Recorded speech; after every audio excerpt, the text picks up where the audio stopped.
March 8 is International Women's Day, the day when we jump on social media to celebrate ourselves, send shout outs to our mothers, sisters, daughters, aunties and best friends.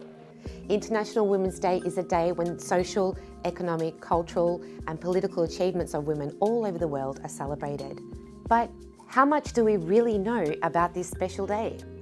Throughout history, women have had to fight for the freedoms and rights that we enjoy today. This is a history of protests, strikes, imprisonment, and even loss of life as women struggle to gain equality over the years. To understand just how significant some of these breakthroughs were in different countries and how we got to where we are today, we need to rewind to over a century ago. In the 1900s, the fight for women's suffrage began to gain momentum in Britain. Women were sick of not having a political voice and having decisions being made about them without their input or control. Continuous failed attempts to achieve suffrage led Emmeline Pankhurst to form the Women's Social and Political Union in 1903. In 1908, women in America also felt the burden of inequality. So 15,000 vocal women got together to campaign for voting rights, better pay and shorter working hours by marching down the streets of New York City. This continued into the next year. In 1909, with the help of the Socialist Party of America, the very first National Women's Day was observed on February 28th, on the last Sunday of the month. This was also the year that Russia observed its first International Women's Day. Now let's not forget, this was just observed, not officially declared and recognised. So when did it officially become International Women's Day? In many ways, it was through a collaborative effort. But to be specific, the original idea to make the day international came in 1910 from a woman named Clara Zetkin at an international conference of working women in Copenhagen. 100 women from 17 countries agreed with her suggestion to proclaim International Women's Day to commemorate the ongoing struggles of women to improve their lives. Although back then it was celebrated on March 19, the first countries to recognise International Women's Day include Austria, Denmark, Germany and Switzerland in 1911. That year, just under a week after the first ever International Women's Day, the tragic Triangle Shirtwaist Factory fire broke out in New York. It claimed the lives of 146 garment workers, 123 of whom were women and girls. The tragedy brought attention to labour conditions and working rights in the US.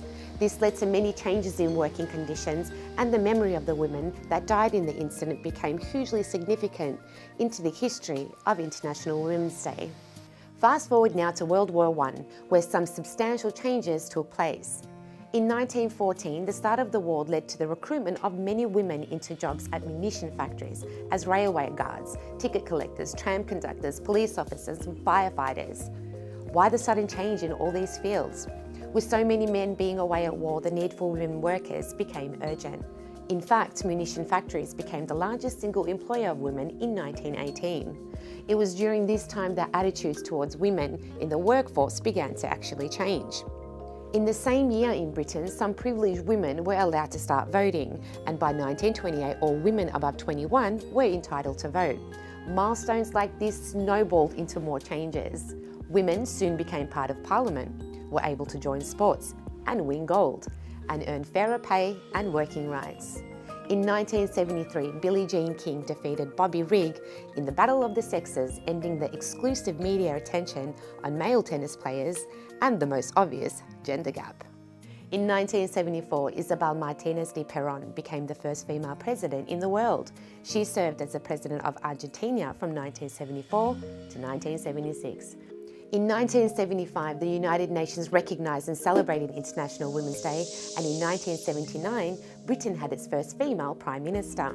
Barbara Walters made history for Women Like Me in 1976 when she was hired as the first female anchor on a nightly newscast by ABC Evening News. In 1979, women's rights activist Susan B. Anthony was the first woman to ever appear on a US coin in circulation. The list goes on, and now we've reached a point in time where the success of women across industry and in public life is commonplace. We are grateful, and today we salute the heroes who came before us to make these things possible. And now that you know what it took to get us here, have your views on International Women's Day changed?